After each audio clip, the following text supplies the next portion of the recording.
ഒരു സ്ത്രീ തനിച്ച് നിൽക്കുന്നത് കണ്ട് എൻ്റെ അടുത്ത് വന്ന് നിന്നു. അദ്ദേഹത്തിനെ അവർ പിടിച്ച് നിലത്ത് ഇട്ട് അടിച്ച് ഇടിച്ച് അദ്ദേഹത്തിന് തലയിൽ നല്ല ഹെമറേജ് വന്നിട്ടുണ്ട്. അദ്ദേഹത്തിന്റെ റിബ്സിന് പ്രശ്നം ഉണ്ടായിട്ടുണ്ട്. ആരാണ് അദ്ദേഹം എന്ന് പോലും എനിക്കറിയില്ല. ഞാൻ അദ്ദേഹത്തിന് ഇപ്പോൾ കൊണ്ടുവന്ന് മെഡിക്കൽ ട്രസ്റ്റ് ഹോസ്പിറ്റലിൽ കാഷ്വാലിറ്റിയിൽ അഡ്മിറ്റ് ചെയ്തതാണ്. എനിക്ക് കിട്ടാനുള്ള ഈ കൗൺസിലർ എന്നുള്ളത് അത് അദ്ദേഹത്തിന് കിട്ടി. ഇങ്ങനെയാണോ സഹോദരന്മാരെ നിങ്ങൾ കട നടത്തേണ്ടത്? ഒരു മനുഷ്യൻ ദുരിതം ഉണ്ടാക്കിയിട്ട് നിങ്ങൾ എന്ത് കടയാണ് ചെയ്തിട്ട് വയനാട്ടിലേക്ക് അയച്ചു കൊടുക്കുന്നത്? നിങ്ങളുടെ തന്നെയല്ലേ CPM തന്നെയല്ലേ കൊച്ചു ഭരിക്കുന്നത്? അവിടുന്ന് നിങ്ങൾക്ക് ലൈസൻസ് എടുത്തൂടെ ഹെൽത്തിന്റെ? അത്രയല്ലേ ഞാൻ ചോദിച്ചുള്ളൂ. അതിന് ഒന്നും അറിയാതെ എവിടെന്നോ വന്ന ആളാണ്. അദ്ദേഹത്തിന്റെ പേര് പോലും എനിക്കറിയില്ല. എൻ്റെ കൂടെ നിന്നു എന്നൊരൊറ്റ കാരണത്തിന്, എൻ്റെ അടുത്ത് നിന്നു എന്നുള്ള ഒറ്റ കാരണത്തിന് നിങ്ങൾ ഇടിച്ച് തമ്പോറാക്കിയില്ലേ? ഡിവൈഎഫ്ഐ അനധികൃതമായി ഫുട്പാത്ത് കയ്യേറി നിർമ്മിച്ച തട്ടുകട ചോദ്യം ചെയ്ത കൗൺസിലറിന് നേരിടേണ്ടി വന്നത് ഭീഷണിയും ദുരനുഭവം. കൊച്ചി സൗത്ത് ഡിവിഷനിലെ 62-ാം വാർഡിലെ കൗൺസിലറായ ശ്രീമതി പത്മജ എസ് മേനോനാണ് ഡിവൈഎഫ്ഐ പ്രവർത്തകരുടെ ഭാഗത്ത് നിന്ന് ദുരനുഭവം നേരിടേണ്ടി വന്നത്. നമുക്ക് കൂടുതൽ വിവരങ്ങൾ പത്മജ എസ് മേനോന്റെ അടുത്ത് തന്നെ ചോദിച്ചറിയാം. മാം നമസ്തേ. മാം, അന്നുണ്ടായ സംഭവവികാസങ്ങളൊന്ന് വിവരിക്കാൻ പറ്റുമോ? ശരിക്കും പറയുകയാണെങ്കിൽ എറണാകുളം സൗത്ത് എന്ന് പറയുകയാണെങ്കിൽ എല്ലാ ക്രിമിനൽസിൻ്റെയും ഒരു ആവാസ കേന്ദ്രമാണ്. അവിടെ ഡ്രഗ്സിൻ്റെ ഡീലിങ്സ് ഉണ്ട്, അനാശാസ്യ പ്രവർത്തനങ്ങളുണ്ട്. രാത്രിയാവുമ്പോൾ വരികയും രാത്രിയാവുമ്പോൾ പൊട്ടിമുളച്ച് വരും, രാവിലെ അപ്രത്യക്ഷമാവുകയും ചെയ്യുന്ന ധാരാളം പെട്ടിക്കടകളുണ്ട്. എപ്പോഴും ഹെൽത്ത് ഡിപ്പാർട്ട്മെൻറ്റിൽ പറഞ്ഞാലും പോലീസിൽ പറഞ്ഞാലും അവർ നിസ്സഹായരാണ്.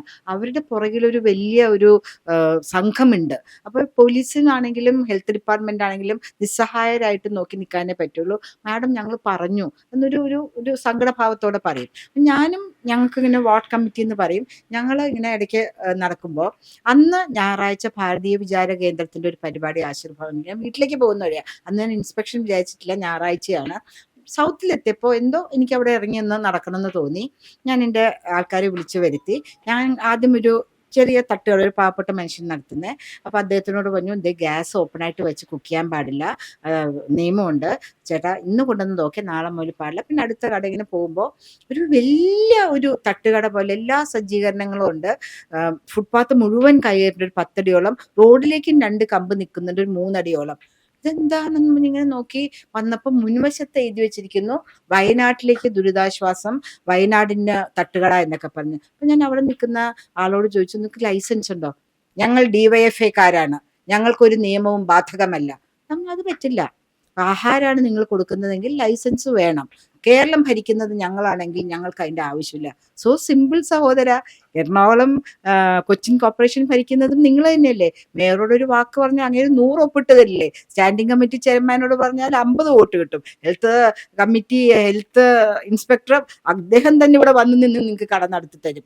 പക്ഷേ ലൈസൻസ് ഇല്ലാണ്ട് ഫുഡ് വിൽക്കാൻ പറ്റില്ല.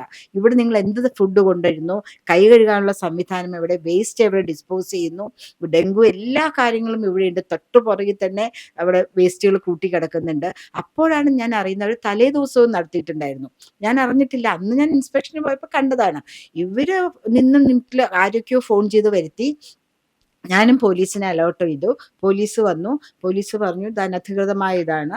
അപ്പോൾ വേറെ ഒരു വലിയ നേതാവ് വന്നിട്ട് എല്ലാം എൻ്റെ ലൈവിൽ കിടപ്പുണ്ട്. ആ നേതാവ് പറഞ്ഞു, ഞങ്ങൾ ഇവിടെ മാത്രമേ നടത്താൻ വിചാരിച്ചിരുന്നുള്ളൂ. ഇവരുടെ ധാർഷ്ട്യം കാരണം, അതായത് സംഘി ചാണകം കഴിക്കുന്നവളുടെ ധാർഷ്ട്യം കാരണം ഇനി എല്ലായിടത്തും നടത്തും. ഇത് കണ്ടിന്യൂസ് ആയിട്ട് നടത്താൻ പോകണം.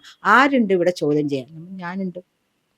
എൻ്റെ ഡിവിഷനിൽ പ്രത്യേകിച്ചും ഇത്രയധികം ദുരിതങ്ങൾ നടക്കുന്ന ഒരു ഡിവിഷനിൽ ഇങ്ങനെ വേസ്റ്റ് കൊണ്ടിട്ട് എവിടെന്നോ കൊണ്ടുവരുന്ന വെള്ളം ഇത് കഴിച്ച് കൈയും കഴുകി ഡെങ്കുവിന്റെ ലാഭ്യം കൈപ്പറ്റി ജനങ്ങൾ ട്രെയിനിൽ കയറിപ്പോവും. എവിടെ നിന്ന് കിട്ടി എന്ത് കിട്ടിയെന്ന് അറിയുന്നില്ല. ഇവിടെ കൊണ്ടെത്തിരിക്കുന്ന കല്ല് നിങ്ങൾ കവർ ചെയ്ത് വെച്ചിട്ട് പോലില്ല. ദോശ ചുടാനുള്ള കല്ല് ഗാർഹിക ആവശ്യത്തിന് വേണ്ടി ഉപയോഗിക്കുന്ന സ്റ്റൗവാണ്. എടി നിന്റെ കുടിസടുക്ക എടീന്നൊക്കെ വിളിക്കുന്നത്. എൻ്റെ പ്രായം എന്താ മോനെ? നിന്റെ അടുക്കളയിൽ നീ ഗ്യാസില്ലടി കത്തിക്കണത്?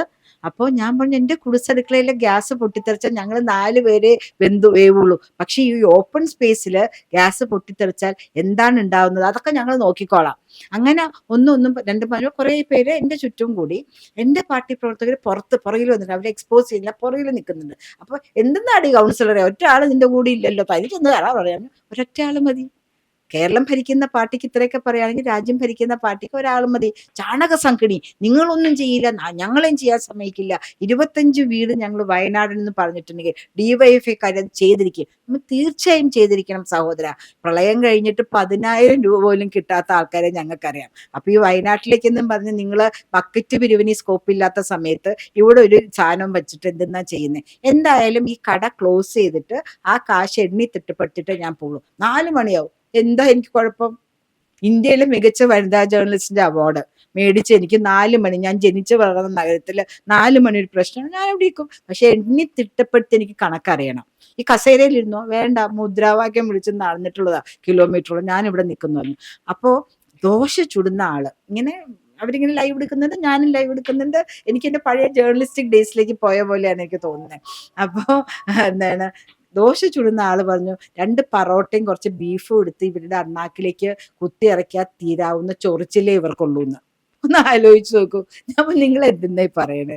എന്റെ വീട്ടിലെ ഭർത്താവിനും മക്കൾക്കും എന്താണ് ഇത് കഴിച്ചില്ലെങ്കിൽ, ബീഫ് കഴിച്ചില്ലെങ്കിൽ ഭക്ഷണം ഇറങ്ങില്ല. ബട്ട് ബൈ ചോയ്സ് 14 കൊല്ലമായിട്ട് ഞാനൊരു പ്യുവർ വെജിറ്റേറിയൻ. അതിന്റെ ചോയ്സാണ്. ഞാൻ കഴിക്കുമായിരുന്നു, ഇപ്പൊ കഴിക്കുന്നില്ല, കുറച്ച് അങ്ങനെ തീരുമാനിച്ചു. പക്ഷെ മക്കളും ഭർത്താവും ലുലുവിൽ പോയി ബീഫ് കൊണ്ടുവന്ന് അത് വെച്ച് ബീഫ് തോരണോ, ബീഫ് വലത്തുക, ബീഫ് കറിയില്ലാണ്ട് ജീവിക്കില്ല. നിങ്ങൾ എന്താ ഈ പറഞ്ഞത്? നിങ്ങൾ ഏത് ലോകത്തായി ജീവിക്കുന്നതെന്ന്.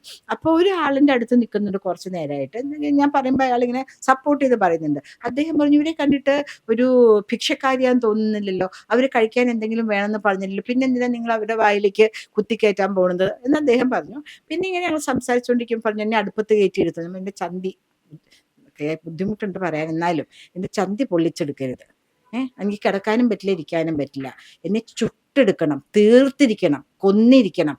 1% ജീവൻ പോലും നിലനിർത്തരുത്. ആ 1% വന്ന് നിങ്ങളോട് ഫൈറ്റ് ചെയ്യും പറഞ്ഞു. എനിക്ക് ബുദ്ധിമുട്ടുണ്ട് ഇങ്ങനെയൊക്കെ പറയാണ്ട്. പക്ഷെ പറഞ്ഞ കാര്യം അവരിങ്ങനെ പറയുമ്പോൾ നമ്മൾ പറഞ്ഞ കാര്യം പറയണമല്ലോ. ഇംഗ്ലീഷിൽ ബട്ടക്സ് എന്നൊക്കെ പറയാം. പക്ഷെ ഞാൻ പറഞ്ഞത് ഇങ്ങനെയാണ്. അതിന്റെ അർത്ഥം മനസ്സിലാക്കാനുള്ള വിദ്യാഭ്യാസം ഒന്നും അവർക്ക് ഉണ്ടാവില്ലല്ലോ. അപ്പോൾ അത് കഴിഞ്ഞ് സൈലന്റ് മോഡിലായിരുന്നു എൻ്റെ ഫോൺ. നോക്കുമ്പോൾ ഇങ്ങനെ ഫ്ലിക്ക് ചെയ്യണു. സന്ദീപ് വാചസ്പതി എന്നാണ് എഴുതി വരുന്നത്. ഞാൻ വേഗം ആ ഫോൺ എടുത്തു. സന്ദീപ് പറഞ്ഞു, ചേച്ചി എന്തെങ്കിലും പ്രശ്നത്തിലാണോ?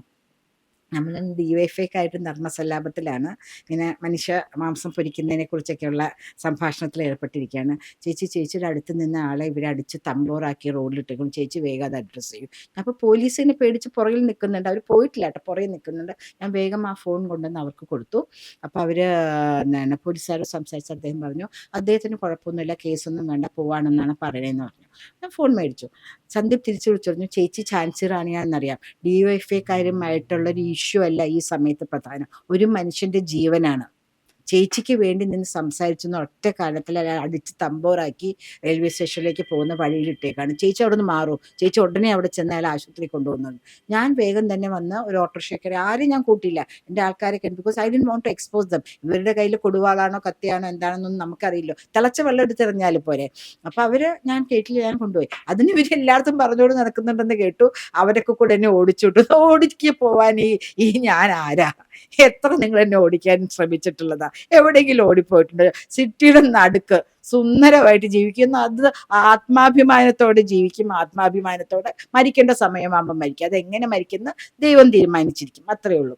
ഞാൻ വേഗം ഓട്ടോറിക്ഷ ചെല്ലുമ്പോൾ ഒരാളിങ്ങനെ വെച്ച് പോകുന്നുണ്ട് റെയിൽവേ സ്റ്റേഷൻ്റെ ഉള്ളിലേക്ക്. എനിക്ക് കണ്ടപ്പോൾ മനസ്സിലായി എൻ്റെ അടുത്തുനിന്ന ആളാണ്. ഞാൻ വണ്ടി നിർത്തിച്ചു. നമ്മൾ സഹോദരൻ എന്താ പ്രശ്നം? ഇല്ല, എന്നെ വിടൂ, ഞാനൊരു ഗവൺമെന്റ് ഓഫീസറാണ്, എനിക്ക് പേടിയാണ്, എൻ്റെ ജോലി എഫക്റ്റഡ് ആകും, എനിക്ക് കൊച്ചു കുട്ടികളുണ്ട്, ഇവരുടെ പെട്ടെന്ന് തന്നെ ഇതല്ല.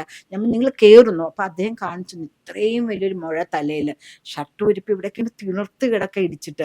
അപ്പൊ ഇദ്ദേഹം ട്രെയിനിന് സമയമായപ്പോൾ നടന്നുപോയി. റെയിൽവേ സ്റ്റേഷനിലേക്ക് പോകണ വഴിക്ക് ഇങ്ങനെ ഒരു സ്ത്രീ അപമാനിക്കുന്നത് കണ്ടപ്പോൾ അദ്ദേഹം കൂടെ നിന്നേ ഉള്ളൂ. ഇവരൊരു ബൈലൈനിലേക്ക് വലിച്ചിട്ട് ഒരാൾ നെഞ്ചത്ത് കയറി നെഞ്ചും കൂടി ഇടിച്ചു തകർത്തു. മറ്റുള്ളവർ തലയിട്ട് ഈ സിമെന്റ്, നമ്മുടെ സിമെന്റ് അല്ല, ടാറിലിട്ടിടിച്ചു. അതാണ് ഹെമറേജ്. ഞാൻ അങ്ങനെ ഞമ്മഞ്ഞു നോക്കൂ, എൻ്റെ കാറിന്റെ ഡോറ് കൊണ്ട് എൻ്റെ തലയിൽ ഒരു ചെറിയതുണ്ടായിട്ട് അതൊരു ഹെമറേജായി ഞാൻ ഹോസ്പിറ്റലൈസ്ഡ് ആയി. ഇത്രയും വലിയൊരു ഹെമറേജും ഈ നടക്കാൻ വയ്യാത്ത അവസ്ഥയിൽ ഞാൻ നിങ്ങളെ അയക്കില്ല, നിങ്ങൾ ആരാണെന്നല്ല. അങ്ങനെ ഭയങ്കര കരച്ചിൽ, എന്നെ വിടൂ മാഡം, എനിക്ക് കൊച്ചു കുട്ടികളാണ്, കുറേ കൊല്ലത്തെ സർവീസ് ബാക്ക് ഉണ്ട്. ഞാൻ പിടിച്ച് അങ്ങേരെ കയറ്റി ഞാൻ പറഞ്ഞു ഞാൻ കേസൊന്നും വേണ്ട, I just want to have a clear seat that you are okay, ഒരു കേസും വേണ്ട, ഒന്നും വേണ്ട, നിങ്ങൾ നിലത്ത് വീണു എന്ന് ഞാൻ പറഞ്ഞോളാം, ഞാൻ കൗൺസിലറാണ്, ഞാൻ ജനലാശുപത്രി കൊണ്ടുപോയാൽ ഇവർക്ക് എപ്പോൾ വേണമെങ്കിലും ഓടിക്കയറാമല്ലോ. അപ്പം ഞാൻ നേരെ മെഡിക്കൽ ട്രസ്റ്റിൽ കൊണ്ടുപോയി. അപ്പോഴേക്കും അദ്ദേഹത്തിൻ്റെ സുഹൃത്തുക്കൾ അലേർട്ട് ചെയ്തിരുന്നു. ഞങ്ങളുടെ ആൾക്കാരും അങ്ങോട്ടേക്ക് വന്ന് ഫോളോ ചെയ്ത് അദ്ദേഹം പറഞ്ഞു, മാഡം എന്നെ പോകാൻ സമ്മതിക്കാൻ എനിക്ക് പേടിയാണ്, കാലിൽ വീണ് ഞങ്ങളുടെയൊക്കെ പറഞ്ഞു. ഞങ്ങൾ അദ്ദേഹത്തെ പോകാൻ സമ്മതിച്ചു. ഇന്നലെ ഞാൻ വിളിച്ചിരുന്നു. അദ്ദേഹം അവിടെ സ്ഥലത്ത് ഹോസ്പിറ്റലൈസ്ഡ് ആണ്. ഞാൻ അദ്ദേഹത്തിൻ്റെ പേരും കാര്യങ്ങളൊന്നും പറയുന്നില്ല. അദ്ദേഹം റിക്വസ്റ്റ് ചെയ്തുകൊണ്ട് ഒരു മാനുഷികമായ പരിഗണനയിൽ. അത് കഴിഞ്ഞ് അവിടെ നിന്നുകൊണ്ട് ഞാൻ എൻ്റെ 2 സഹപ്രവർത്തകരെ സ്കൂട്ടറിൽ അയച്ചപ്പോൾ ഇവിടെ വലിയ പാട്ടും ഡാൻസും എന്താണ് ഈ ദോശയുടെ ഇതിൽ അടിച്ച് പാട്ടും. ഇതാണോ ഇത് വയനാടിനുള്ള സഹതാപം? ഡിസ്കോയോ? ഇത് ആരെയാണ് ഇതാക്കാൻ നോക്കുന്നത്? എന്താണ് ഇവിടെ നടക്കുന്നത്? ഡിവൈഎഫ്ഐക്കാരുടെ ജീവൻ രക്ഷിക്കുന്ന എന്തൊരു പരിപാടി മുഖ്യമന്ത്രിയുടെ എന്താണ് യാത്രാ സമയത്ത് നടന്നല്ലോ. അത് ജീവൻ രക്ഷാപ്രവർത്തനം. ജീവൻ രക്ഷാപ്രവർത്തനം നടത്തിയത് ആ മനുഷ്യന്റെ. കാരണം അങ്ങേര് ട്രെയിനിന് വരെ നടക്കണം, പിന്നെ കയറി ഇറങ്ങി പോകണം. അതിന് പകരം ഇടിച്ചിട്ട് ആംബുലൻസിന് വീട്ടിലെത്തിക്കാലോ. ജീവൻ രക്ഷാപ്രവർത്തനമല്ലേ? അപ്പൊ അതാണ് അവർ ഉദ്ദേശിച്ചത്. ആംബുലൻസ് നേരെ പുതച്ചങ്ങ് കൊണ്ട് എത്തിച്ചാൽ ജീവൻ രക്ഷിച്ചു. നടക്കണ്ട, ട്രെയിനിൽ കയറണ്ട, അവിടെ നിന്ന് ഇറങ്ങി ഓട്ടോറിക്ഷയും ബസ്സും പിടിച്ച് പിന്നെ നടന്ന് വീട്ടിൽ ചെല്ലണ്ട, അങ്ങനെ ജീവൻ രക്ഷിച്ചു ആകാശത്തേക്ക്.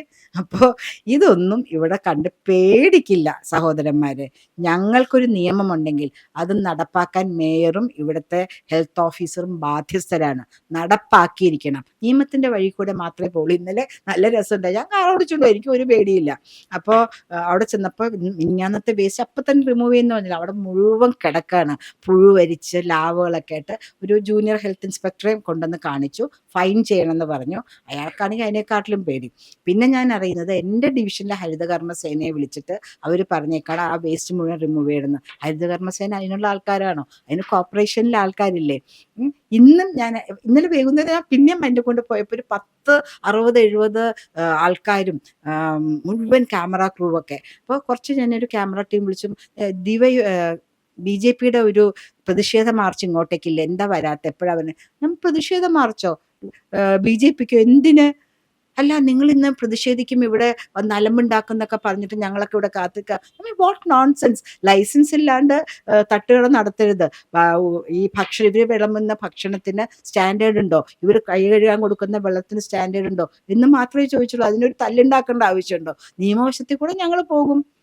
ഇവര് പറഞ്ഞിട്ട് വന്ന് നിൽക്കാണ് തല്ലുണ്ടാവുന്ന. ഇവിടെ 10-70 പേരുണ്ടല്ലോ ഇവരുടെ. നമ്മൾ അവരോട് നിന്നോട്ടെ. മിനിഞ്ഞാന്ന് ഡിസ്കോ പാർട്ടി ആയിരുന്നല്ലേ, ഇന്നും ഡിസ്കോ നടത്തിക്കോട്ടെ.